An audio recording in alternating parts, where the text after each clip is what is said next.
Hello, what's up guys? Nandito na naman si Makabagong Sport TV. Pag-uusapan lang natin tong balita na multi-million dollars Manny Pacquiao fight in serious dangers. So yun ang pag-uusapan natin. So bago ang lahat,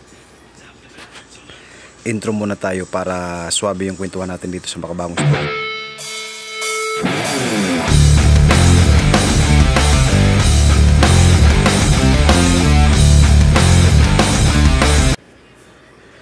So ayun nga, Manny Pacquiao looks to miss out on a $25 million fight in early 2024 at his opponent has lined up a second bout in 2 months.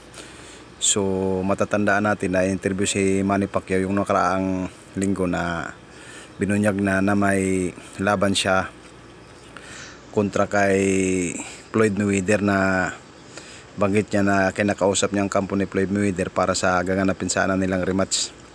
Natatandaan natin na in-interview ito sa FightHub.com na binunyag ni Pacquiao na kinakausap ng kampo niya na mag-rematch sila sa Saudi Arabia ni Floyd Mayweather Jr. sa December.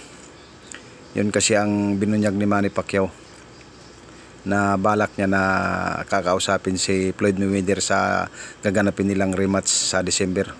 At saka binanggit niya si Tank Davis na pwede niyang labanan. Sa kabilang banda naman tayo mga idol, Edwin De Los Santos beating Shakur Stevenson will change my life forever. Nagsalita na rin tong kalaban ni Shakur Stevenson na siya raw ang magwawagi sa darating nila na laban sa November 16. Yun ang pahayag ni Edwin De Los Santos.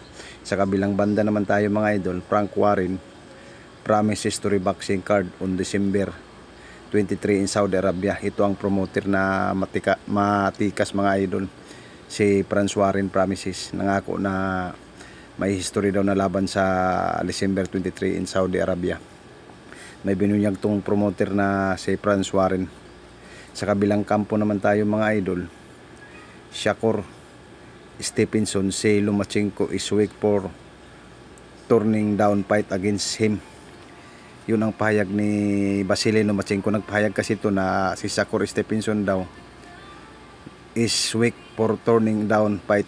Sa kabilang banda naman tayo mga idol, Deontay Wilder and Anthony Joshua could fight on same card in Saudi Arabia on December 23. Yun siguro ang binunyag ni Frank Warren, yung promoter.